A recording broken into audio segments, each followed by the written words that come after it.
This is part 2 of the engine rebuild on the 63 Chevy Corvair. In part 1 we put the block together with the crankshaft and the camshaft. This time we're going to work on the pistons and cylinder heads and maybe a few other things. Before we get to it, here's everything we've done so far in 15 seconds.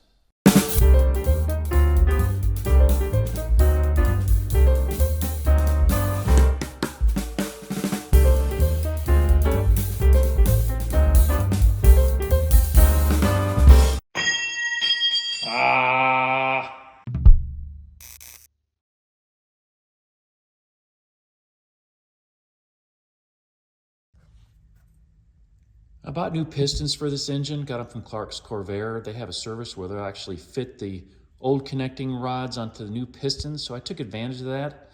One issue though is that I decided I was going to replace the nuts and bolts on the connecting rods, and I didn't know at the time that that means that when you put the new bolts and nuts on there, and these are ARP nuts and bolts, that can actually take the big end of the connecting rod out of round, and then you have to have the connecting rod reconditioned. So it would have been best to do that before they were installed on the pistons, because that's going to have to go to a machine shop to get that done. I think I can still get it done while they're on the pistons, but I would have done that in a different order had I to do it again.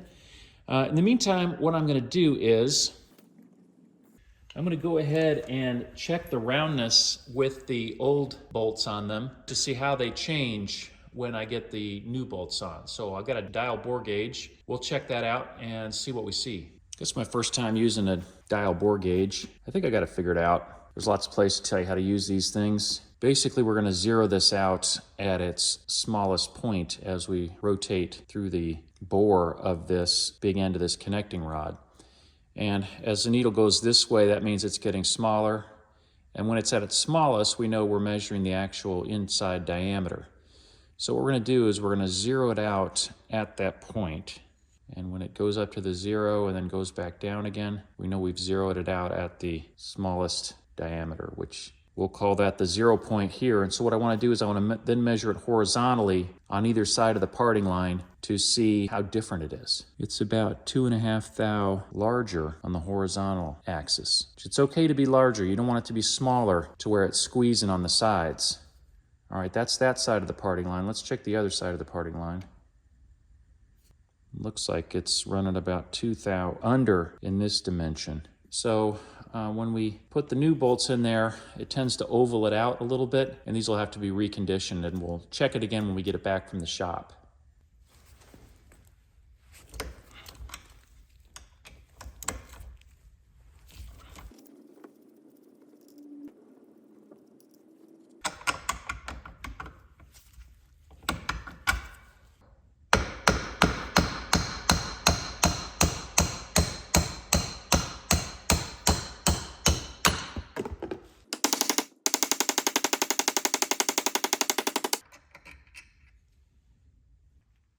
Okay, we got the connecting rods back from the machine shop with the new ARP bolts and nuts in, and they have reconditioned the surface of the big end. So we're going to test the torque on these. Should be around 30 foot-pounds, and then we'll measure and check for roundness here.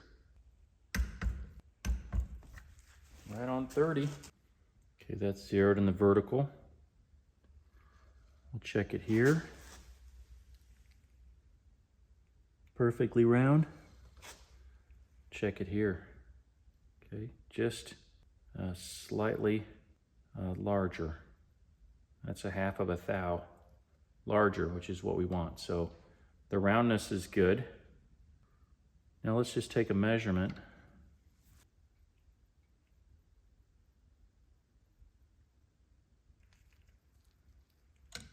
Okay, 1.9243. So 1.9243 is a little below the minimum of 1.9247 that I see in my reference. Is that significant? I'm not really sure. The ultimate goal is to test with plastigage once we get the bearing inserts in. We'll do that. In the meantime, our test of roundness, it passed, so that's good. Okay, at this point I have checked all of the connecting rods for roundness. They all check out just fine. The vertical measurements are a little smaller than what I had expected them to be. I'm not sure what to make of that. but the real test again will be the plastic gauge with the bearing inserts on the crank pin.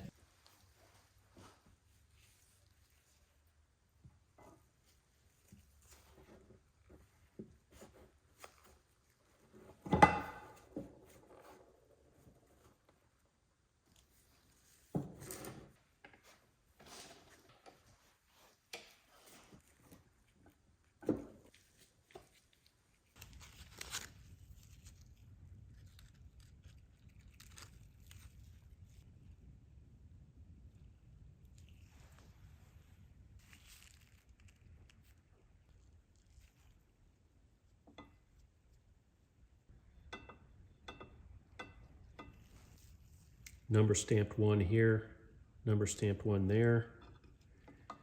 So we're lining this up the right way. This one went on the stamped number side, so we're putting the same nuts on in the same place they were tested before.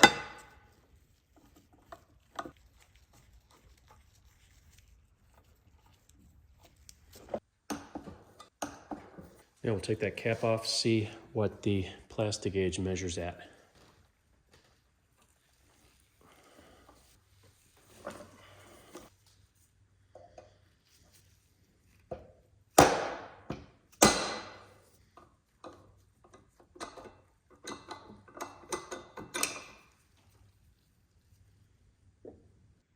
Not a perfect crush there, it's a little smeared, but measurable I think, especially out in this area here. And it looks like it's close to 2 thou, but I think we can agree that it's actually a little thinner than the 2 thou.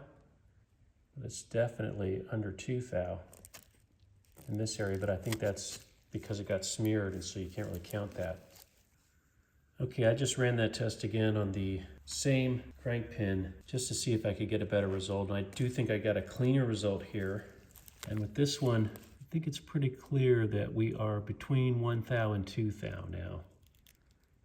So we want between 1 and 2 thou, and I think we got it. So I think that looks pretty good. I'll test the rest of them. That was number 1. This number 2, right on 2 thou, I'd say. Just barely good. Number 3, looks good. Number 4, looks good. Number 5, looks good.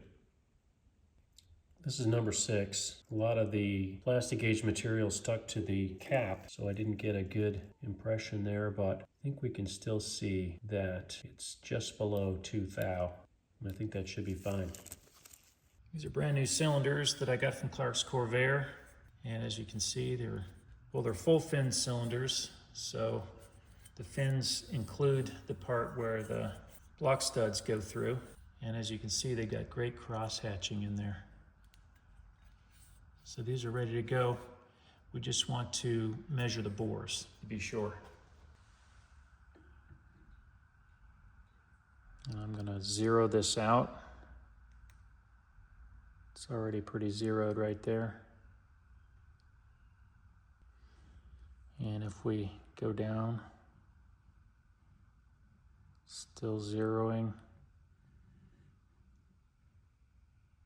Maybe 0.0005, and the taper can go up to 0.05. So very little taper. And as far as roundness, okay, that's zeroed there. And then we'll rotate the cylinder a little bit. Still zeroes out pretty good. Looks good.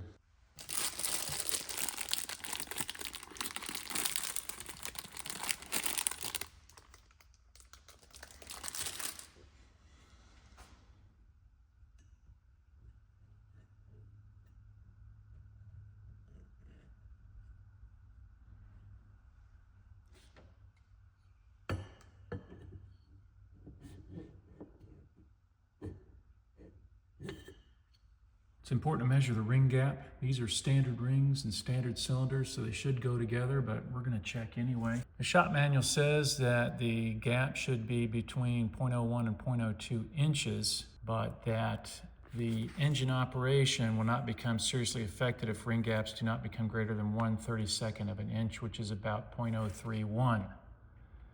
So I'd like it to be between here and here, but I guess it could go up to 0.03 or so. So here's the upper range, 0.02. Slides in without any resistance really. We'll try 0.022. Also slides easily. 0.024. Starting to catch a little, but still gapping a little. 0.026. Starting to catch and drag a little. Yeah. So I'd say our gap is around 0.026, which is beyond the recommended specifications, but below the level they say will affect engine operation.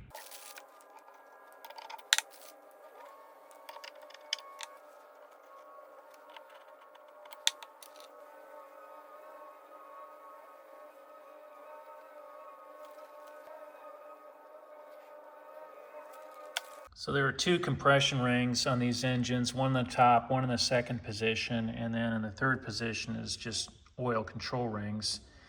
So I tested the gap on the top rings, and I went ahead and did the second ring as well, and they came out similarly kind of high on the gap. So I did call Clark's. They let me know that this is nothing to worry about, that the specs they have in the shop manual are more for like factory specs for a car that's going to run, you know, maybe 100,000 miles or so. And our hobby cars probably aren't going to do that, and that running a little bit loose shouldn't be an issue. So I feel pretty reassured by that, so I think we will proceed. We're going to put the piston rings in. This is the number 1 piston right here. We can tell because it has a number 1 marked in the connecting rod. And we see an F, meaning the front of the piston right here. And if this is the number 1, it's going to sit in the right rear of the engine. And if we're standing at the back of the car, we're going to see pistons 1, 3, and 5 on the right side here, 2, 4, 6 on the left. So this is how it's going to sit in the car, meaning this is the top of the piston. And that's where we see standard marked right here. So we know where that marking is. That's the top of the piston, and that'll help us orient when we are putting the rings on. The rings come in packaging that tell you where to put them. This is the oil ring spacer, and it goes in the 3rd position. We'll put that on first, and the shop manual says to orient the gap where the piston pinhole is. So we'll put that right there. Then we also have oil control rings that go on either side of that spacer. And it says to put this gap toward the top of the piston. We already determined this is the top here. So let's see about putting that in here.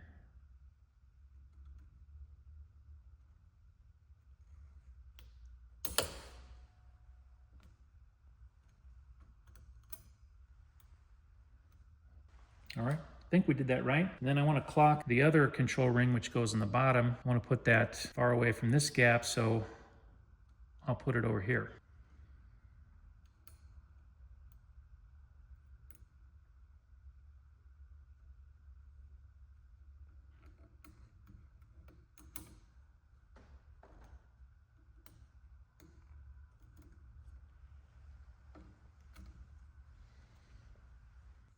Think it's correct. We're just going to drop a little oil on there. Maybe have done that beforehand.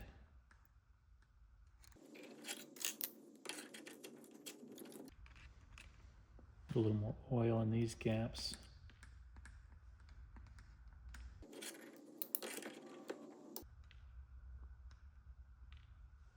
Now this is the compression ring for the number 2 position. We'll put some oil on that. Now for this one, there is a little dot right here. And that dot is supposed to face the top of the piston. So we want to go this way, make sure we're not going this way.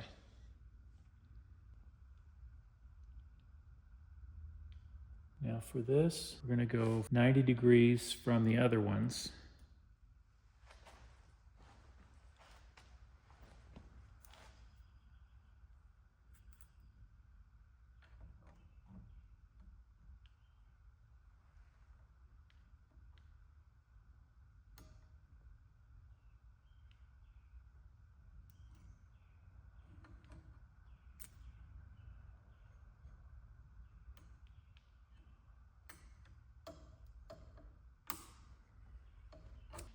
And the other one that goes on top, we'll put the gap down here.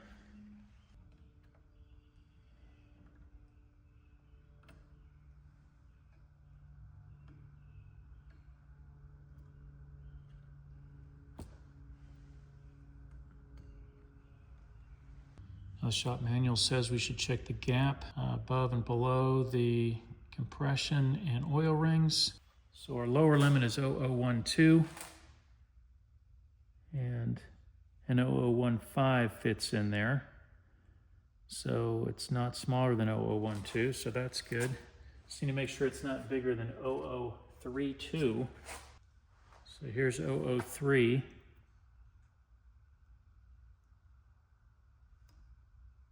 And it will not go in there. So we're in range there. That's good. Let's check the oil ring gap. Lower limit 002. Okay, here's 002. Fits in there. So that's good. Upper limit is 0035. Here's 0035. And it does fit into the bottom one. You can also get into the top one. Well, here's 005. That's the next size up.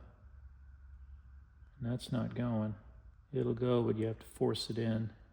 So that gap might be a little bit big, but I'm not sure I'm using the best technique to measure it. Send it. All the rings are on the pistons, so now it's time to put the pistons in the cylinders. These new cylinders have a honing residue inside that needs to be removed before we insert the pistons.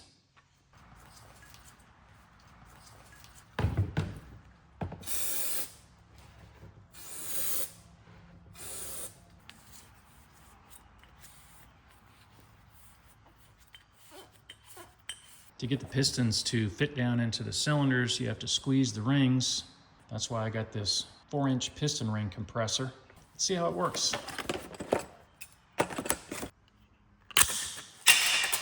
Whoa. Okay, that sprung all at once. Did not see that coming. Probably should have. This is going to go down on here.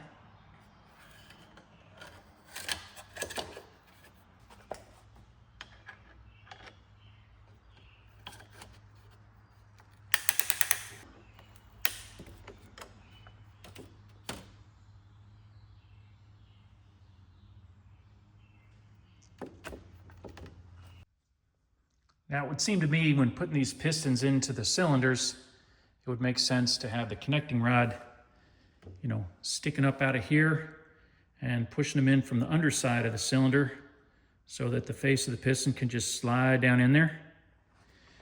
But if you look at the shop manual on this page that fell out, this technician here, this feller with the tie, he's just holding that cylinder up against his belly and pushing the face of the piston down in from the top of the cylinder. And he has to do it that way because otherwise there'd be no room for the connecting rod to come out the bottom. That doesn't seem ideal to me. So I'm tempted to put them in like this, but I'm also loath to violate the edicts of the shop manual. So I'm just gonna do it like this fella, minus the tie.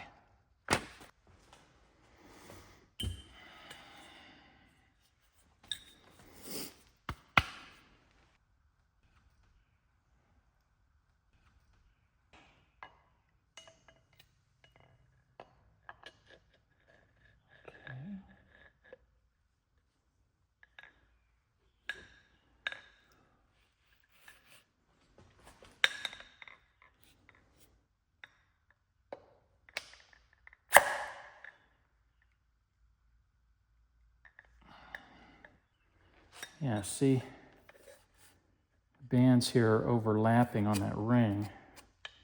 Let's do like this. Okay. Okay. Try that. Oh. Now I think it's getting caught on another ring. Nope, still the same oil ring. Yeah, I think this is not tight enough, so I'm going to redo it.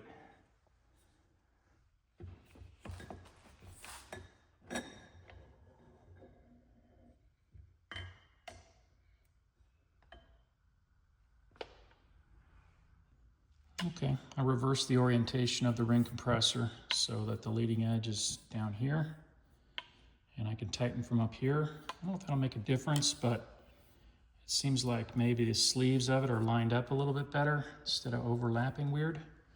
Maybe that'll help.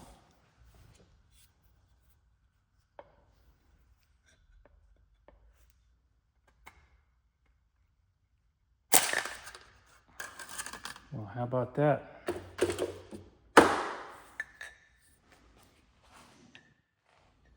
It's in. Okay. That worked.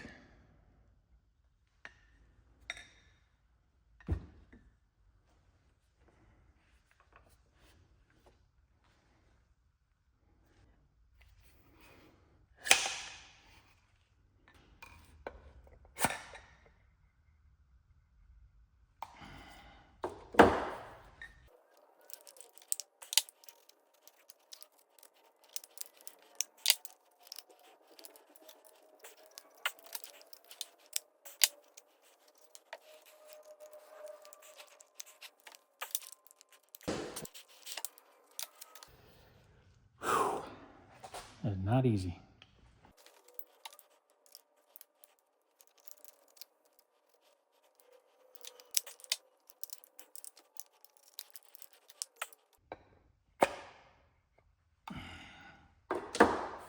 Just gets hung up on the ring because the ring compressor comes off of it.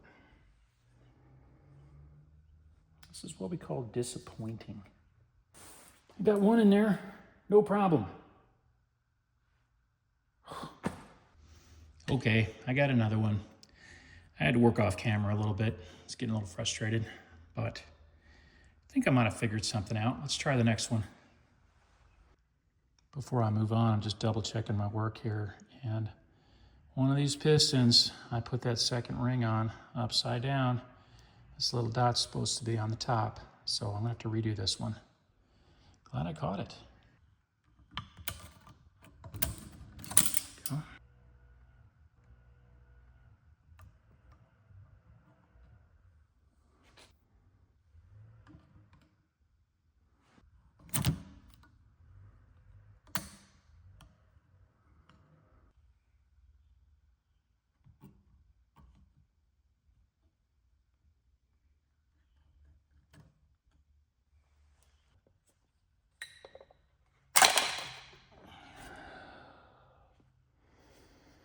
Whew.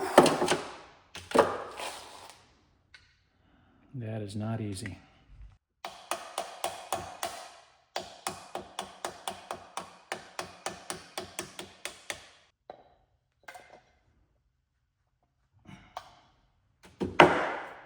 Guess not.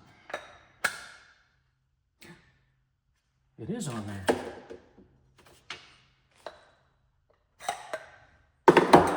Okay.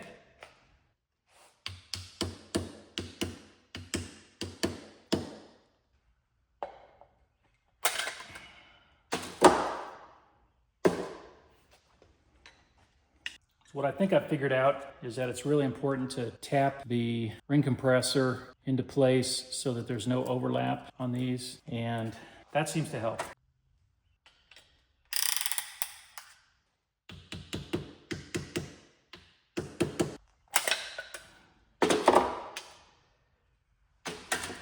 That's all there is to it.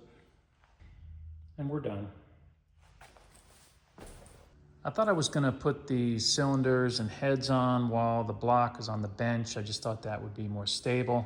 but it's also going to get so heavy that it'll make it hard to get on the engine stand, which I eventually want to do. So I've decided to go ahead and get it on the engine stand now and do almost the entire rebuild on the engine stand. Hopefully that's the right way to go.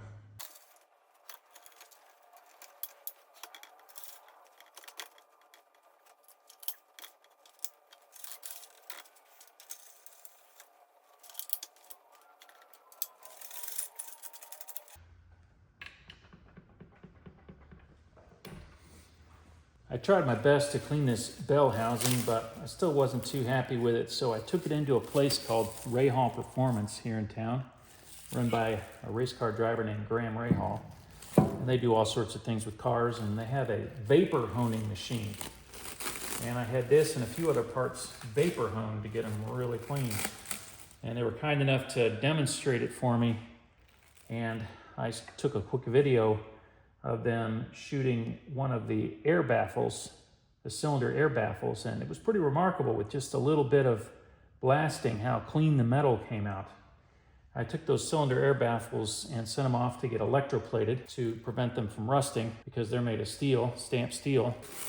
Let's see how the vapor honing turned out. Looks pretty good.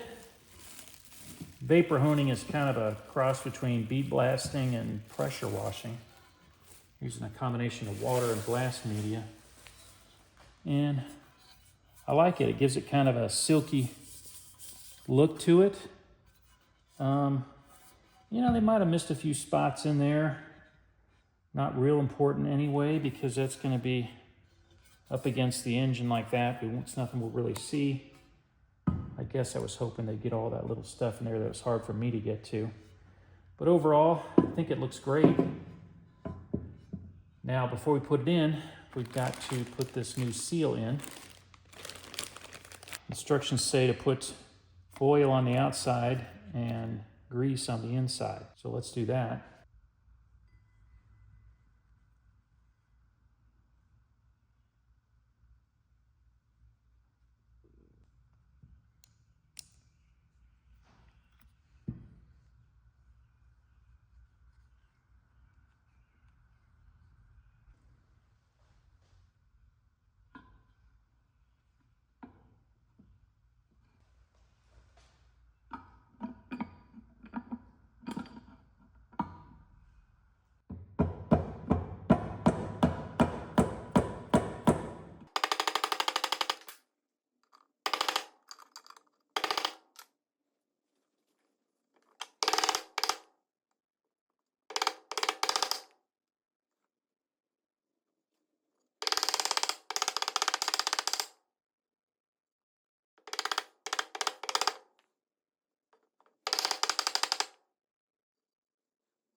I really don't want this to leak around here. That could be a source of an oil leak. So I'm going to go ahead and seal this gasket with something called gasket cinch.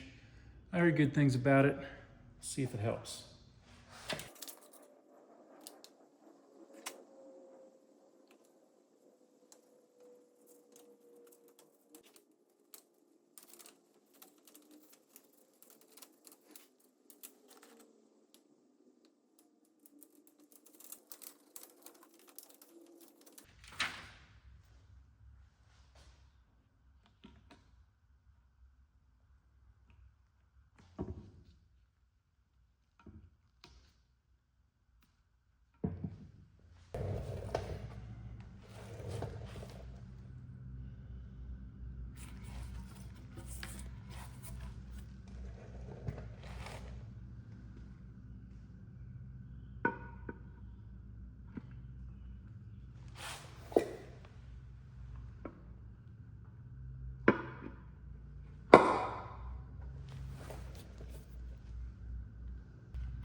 Shop manual calls for 20 to 30 foot-pounds of torque on these bolts.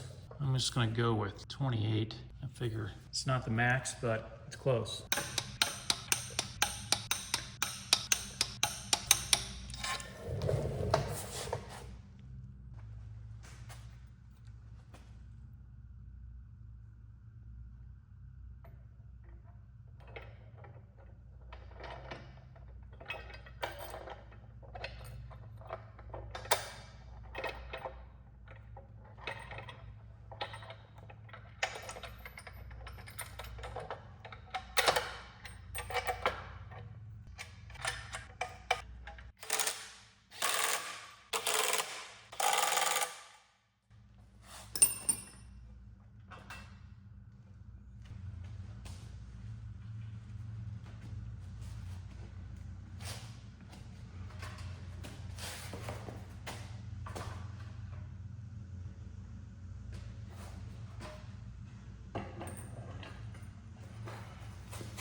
I put assembly lube on all the rod journals, but some time has passed and they've been sitting here.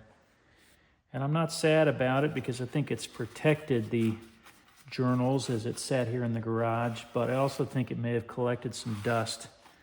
So I'm gonna take this old lube off and reapply some new lube, hopefully carrying away any dust or contaminants with it from when it's been sitting here.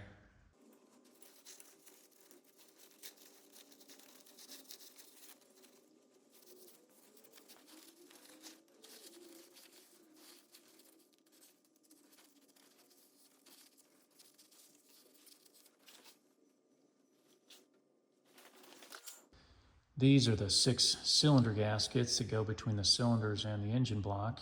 And these are the 6 head gaskets that go between the cylinder head and the cylinders. And I'm going to spray them with this copper spray a gasket because I've seen other people do that in this situation. So can't be too wrong.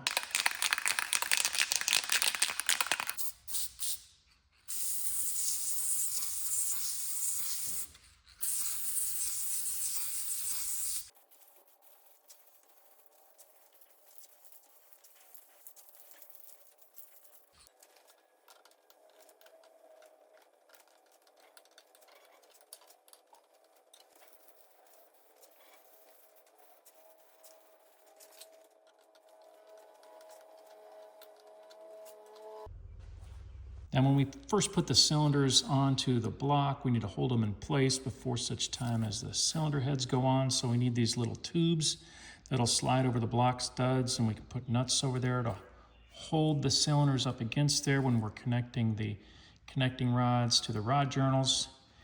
And we need 3 long ones, 4 1/4 inch, and 3 short ones, 3 1/2 inch. And those don't come with the Corvair. So we're gonna have to manufacture those.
Notice I've got the notch on the face of the piston facing the front of the engine. That is the way it's supposed to be, apparently. Now I'm going to secure the cylinder to the block before the heads go on, again by using these tubes. I'll put one up here, one down here. Looks like they're gonna fit on good. I'm gonna put a little fiber washer here to protect the base of the cylinder here. Cut that off to fit.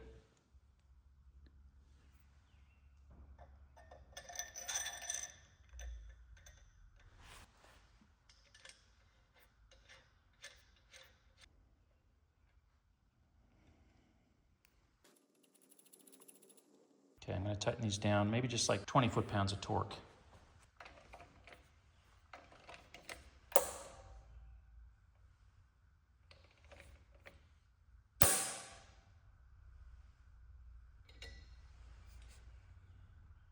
Just broke the fin. Of course it broke the fin. Why wouldn't it break the fin? The cylinder's screwed.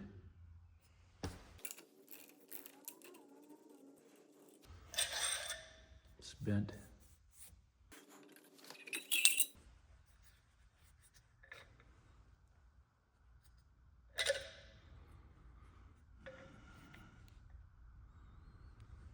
This is what we call a setback. I feel dumb, but also feel like I was following the advice of the shop manual and other things I've read. Looking at it now, it's pretty obvious that this fin was never going to tolerate a lot of pressure on it. I didn't even get up to 20 pounds, not even close on there. So obviously I need to buy a new cylinder. These are about 91 bucks each, these full fin cylinders. So I picked up some of these bonded bushings, which should be just the right size, with a little rubber base there to protect the face of the fin there. I think, and that'll spread the force around a little bit. But most importantly, I am not going to wrench on these nuts here. I'm just gonna finger tighten those. The idea just to hold the cylinder in place. Definitely don't want to put any force on these fins.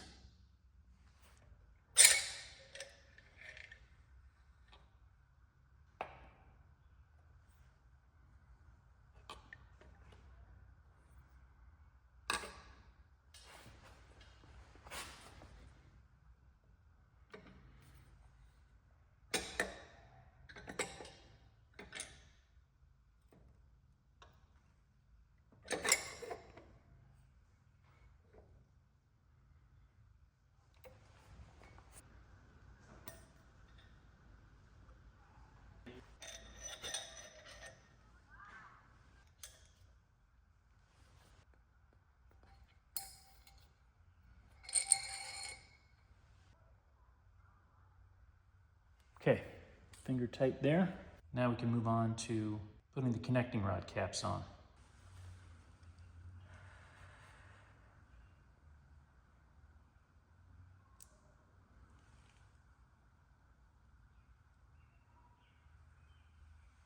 One thing some of you may have noticed that I failed to do, that I meant to do, was to put little rubber tubes on these to protect the bearing surfaces when these were put on. I think I was careful not to really touch anything, but for the remainder of these, I will put these rubber tubes on, and I should have done that.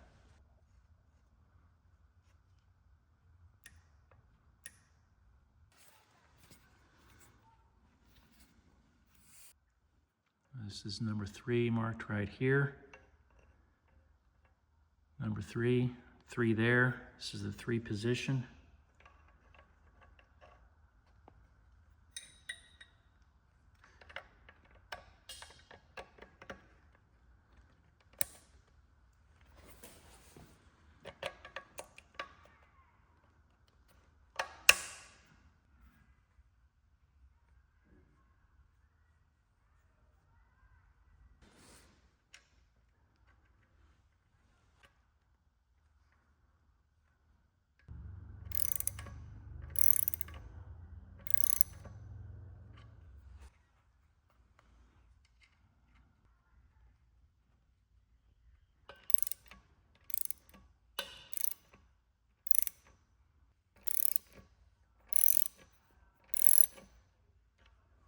Okay, now we need to torque these bolts. These are ARP bolts, 5/16 inch. They call for 24 foot-pounds. I'm going to start by tightening up to 20 to begin with. I'm going to try to get to the bottom one first just to see, because I think that's going to be the tough one. Well, it looks like we can do it. Okay, so we're just going to go to 20. There's 20. All right, I'm gonna do the top one now, same. Okay, so as I understand it now, the best way to do this is to now loosen them completely and then go up a bit, maybe to 22. All right, that's completely loose.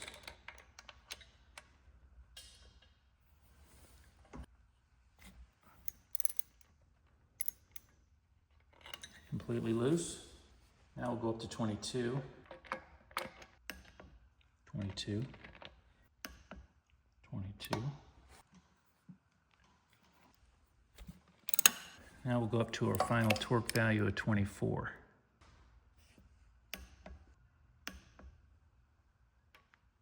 Now at each stage, as I put connecting rods on, I just want to rotate the engine a little bit to make sure that it's not too tight on there. Seems okay. Turns easily anyway.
$24.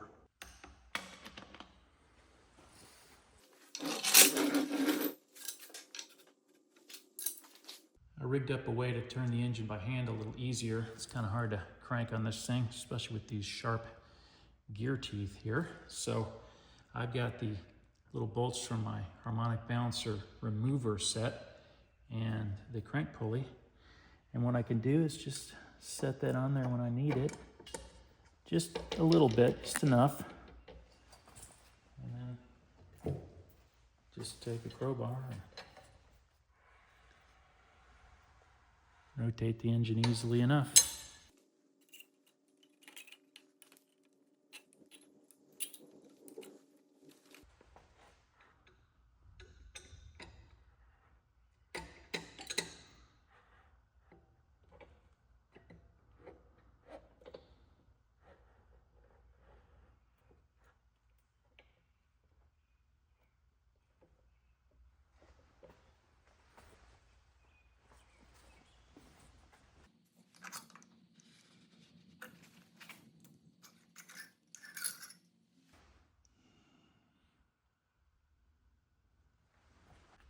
Because this slipped out, it's got lube on this surface. It may have contaminated the underside of it. So we're gonna have to clean it off completely. You can see we've got assembly lube on the bearing surface itself, and we don't want that. We want this to be clean and dry. So we're gonna clean that all out.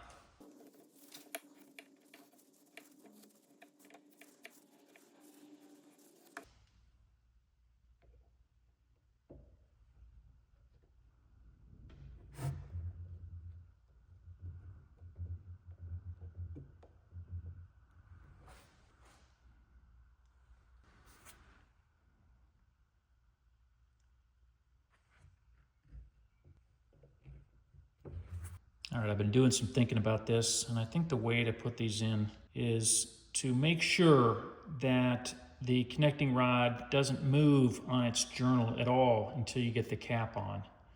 So I think what I need to do is get the piston in the position I want it in for tightening the cap bolts and move the crankshaft up into the connecting rod and have it all just receive it without moving.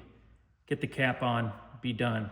Because moving this with the connecting rod in place is causing the bearing shells to shift, and I don't want that. So I've got the piston now preset to right where I want it. I'm gonna try it this way.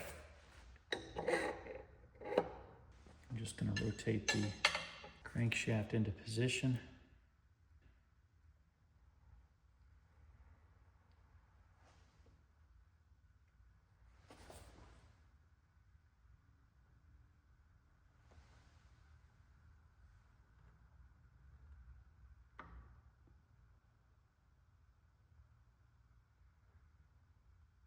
Okay, I'm going to stop immediately there. I can see the shell hasn't moved. It's in good position.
You can see here the bearing did rotate a little bit. It's poking up from there. So I'm glad I took this back apart again.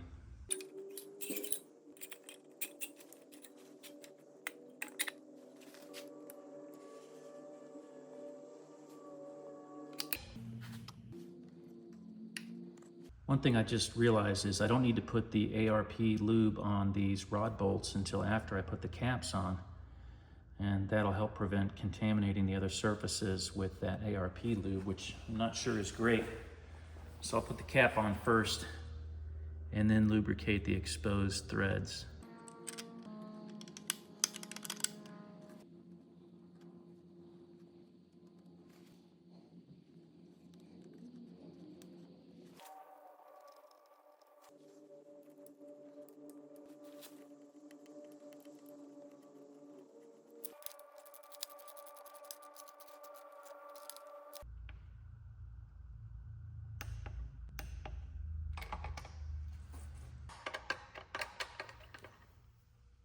Well, this bearing's actually in perfect position, so this wasn't really necessary. Now that I've got it out though, the question is, can I just put this right back on again? I probably can. I think I'll just add some assembly lube and put this back on again.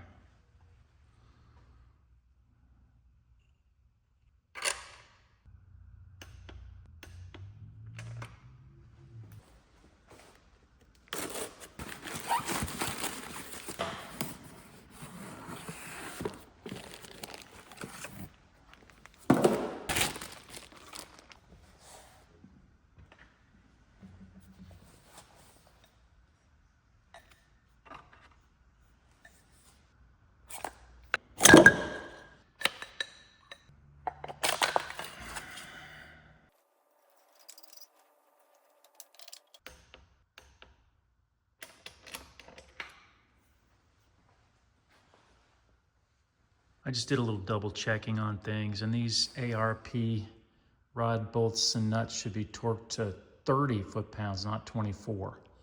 So that's no worries. I'm just gonna go ahead and sequentially torque up to 30. They're at 24 now. I'll go to 27 and then 30 on all of these.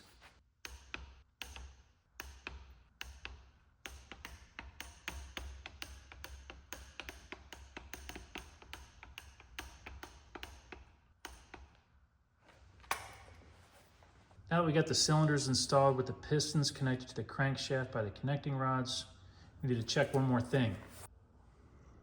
And that's the side clearance between the connecting rod and the crank pin. And that clearance is supposed to be between 5 and 10 thou.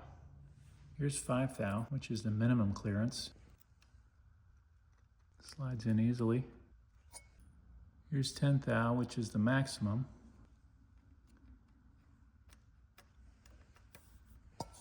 And I cannot get it to go.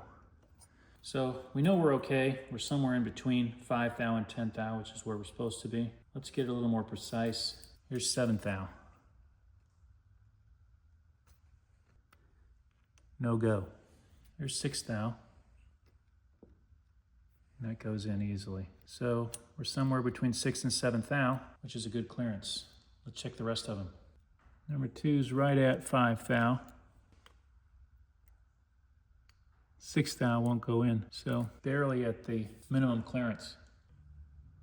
3, 5 thou goes in easily. 6 thou goes in but sticks a little, so I'm going to call this one 6 thou. Number 4, 5 goes easily. 6 goes easily.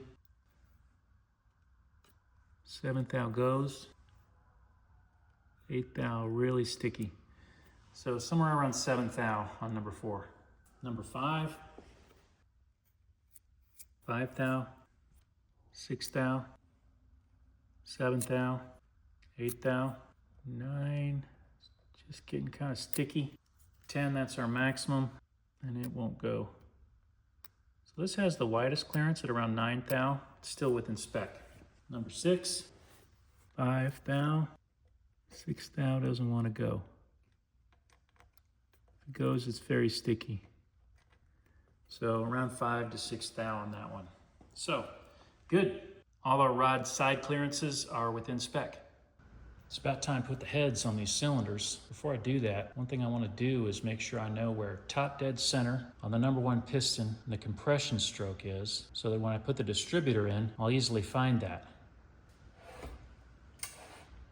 So what I want to do is go ahead and mark the camshaft gear right at that point, and I've got the number 1 piston at top dead center on the compression stroke.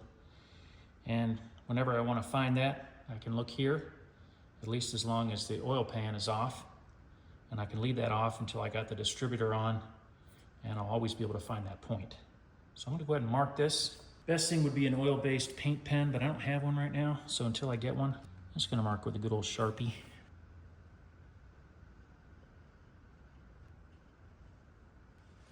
I marked it right at the case parting line here, so I know where to look for it.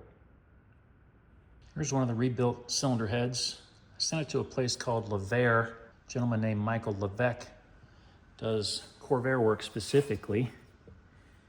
You can see right there it says Lever right on the cylinder head. So, ooh, there's a little bit of fluff right there.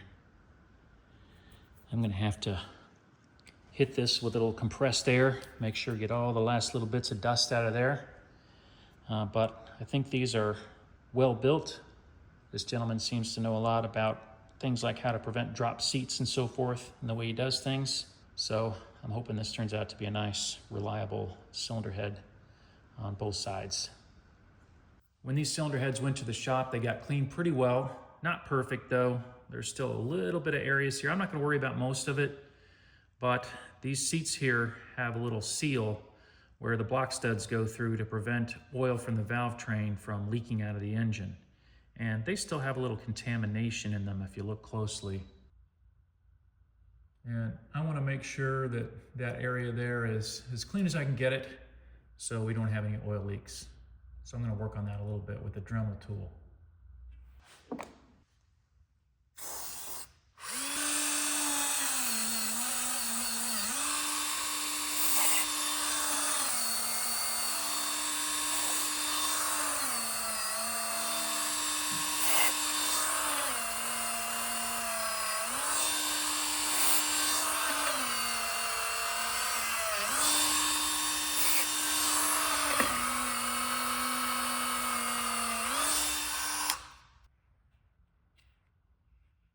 Much better.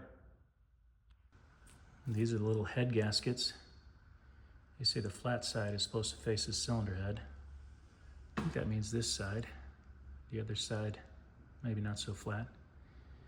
These are nicely sprayed with a little copper spray. So I can put that flat side down into there.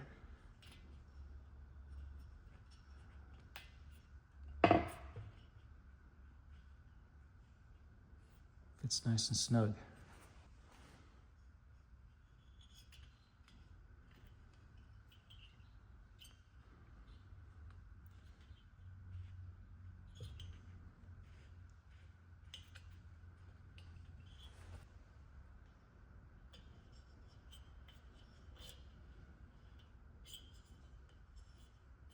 That one's not as snug in there, but I think when they crush, they push out against the walls.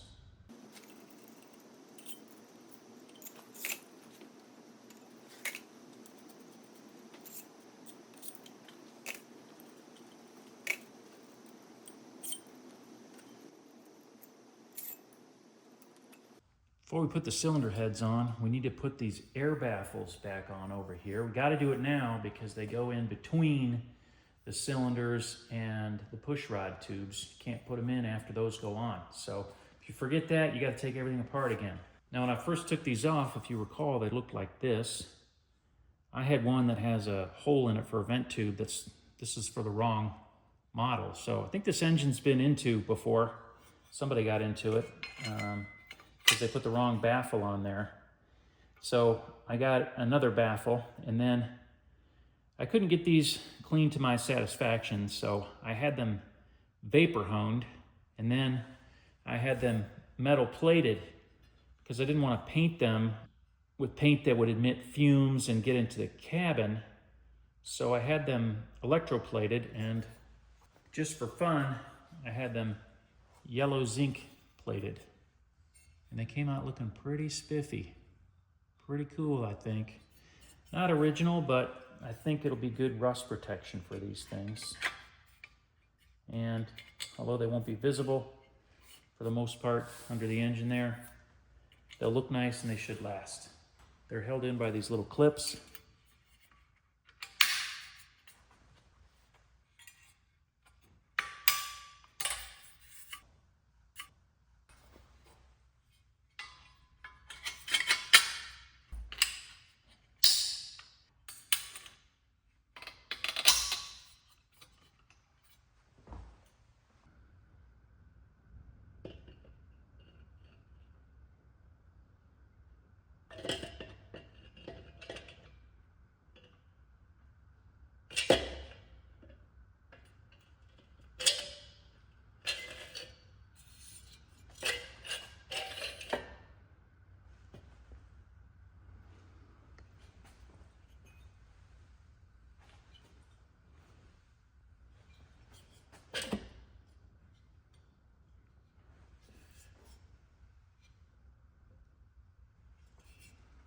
In this hole right here, there's a temperature sending unit that lights a temperature light on the dashboard, so-called idiot light.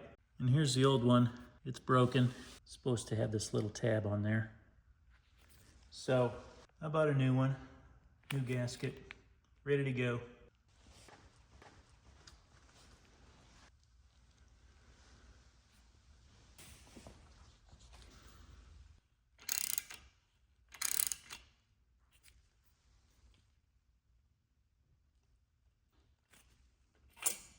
I'm not going to over tighten that.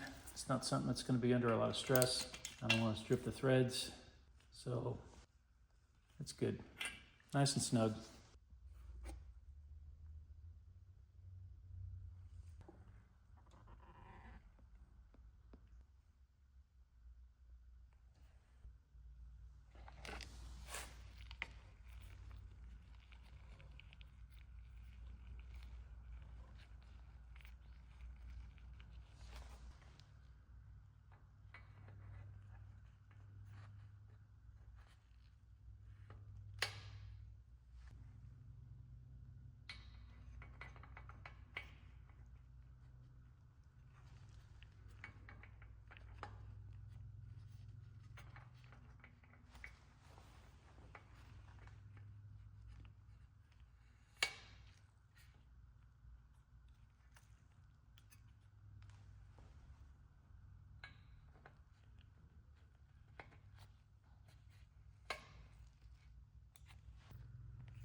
I had the push rod tubes vapor honed and also electroplated with yellow zinc. They're not perfect, but they look pretty spiffy. I like them. We're gonna put them through here first, and then we're gonna get the O-rings on. Put a little motor oil on there.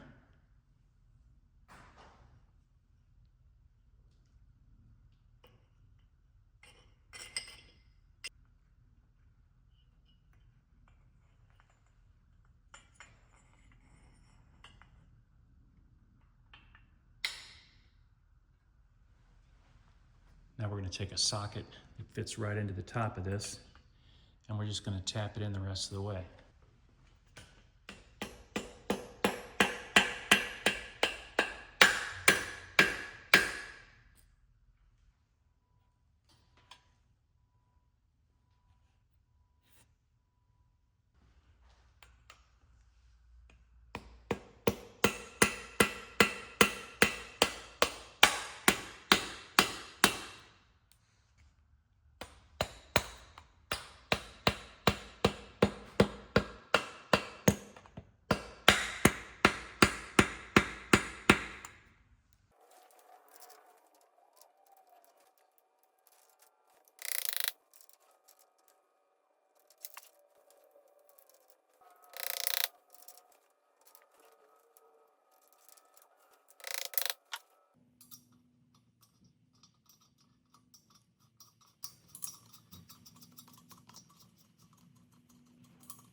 The shop manual calls for torquing all of these fasteners to 27 to 33 foot-pounds of torque. I'm going to choose 30, and I'll go sequentially 24, 27, 30. These are 9/16 and these are 13/16, so I'll be constantly changing sockets. So, should be fun.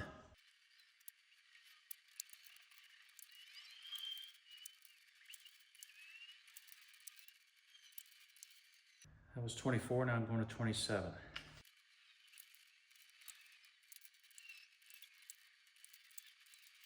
Okay, final round, going to 30. This part makes me nervous because I stress tested these studs, but just worried about them snapping or moving in their seats. 1 down, 11 to go.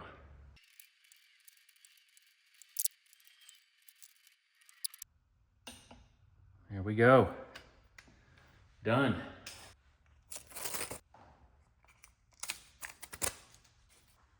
Now these push rods have to go in a certain way. One end has a little side hole and then it has to go up in the top where the cylinder head is.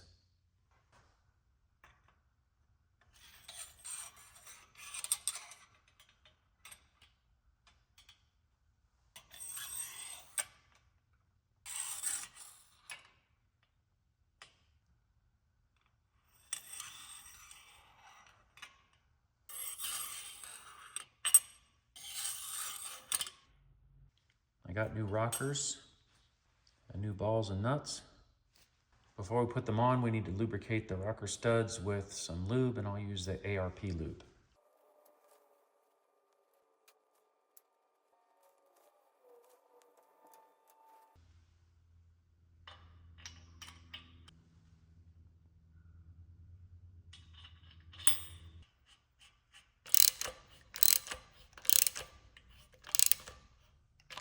We want to install these just loosely for now.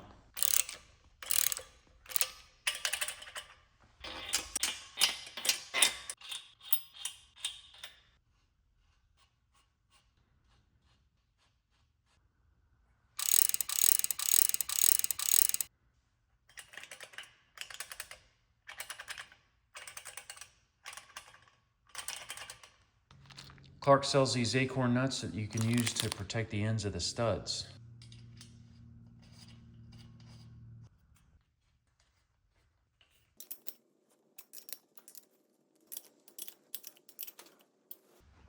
Got the old valve covers electroplated.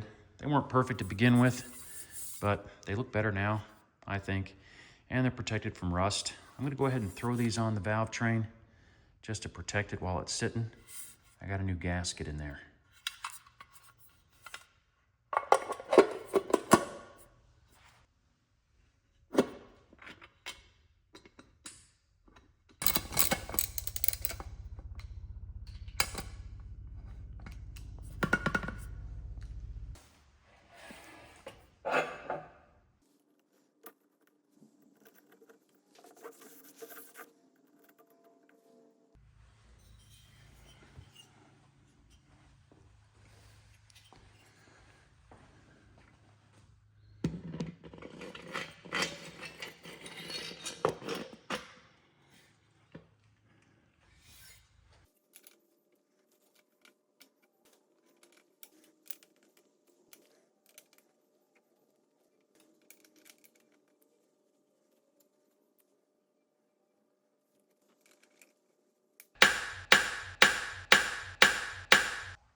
Seems to be slipping. The stud isn't moving.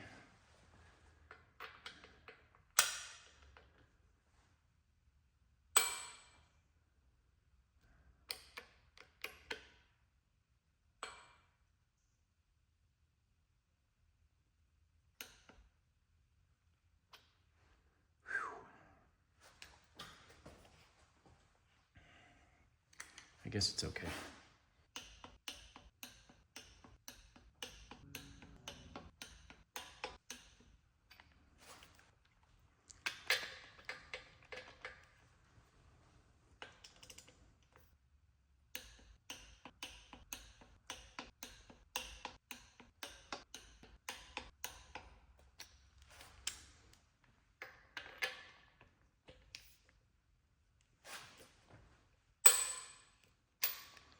I'm gonna leave this one at 27 because it's just keeps making weird noises and I don't trust it.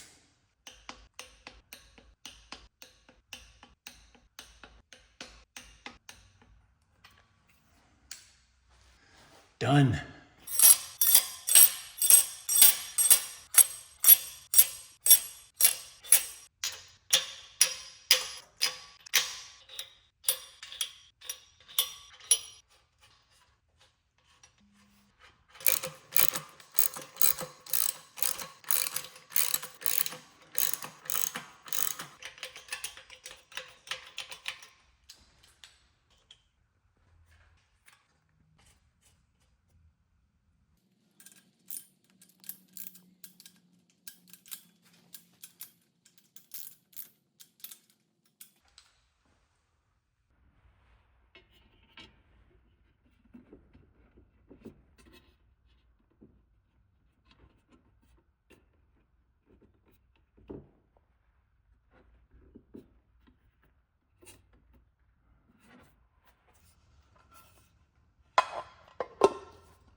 Now we put this sensor on cylinder number 1 that all it does is activate a light on the instrument panel when the temperature gets too hot.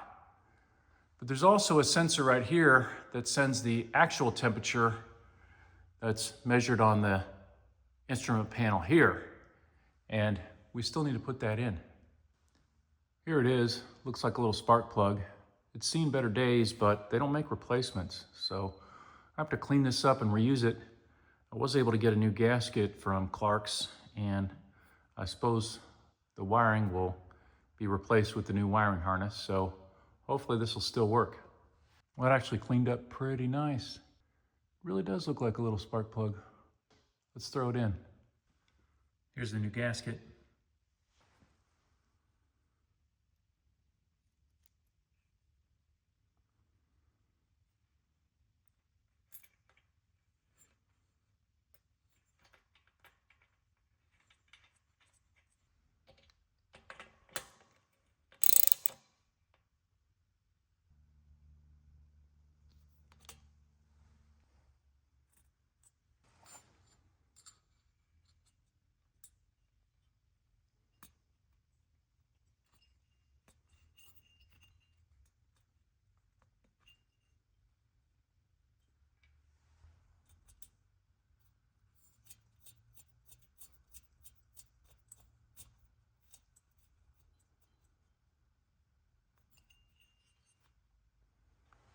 All right, we're making good progress on this engine, slow but steady. Next, we're going to put on the rear components of the engine that go here. We'll put on the top cover and fan. We'll put on the oil pan underneath, all the shrouds, and then we'll be pretty much done with the engine. Hope you stick around to see that. Thanks for being here with me. If you haven't yet, hit the subscribe button. And until next time, keep well and keep learning.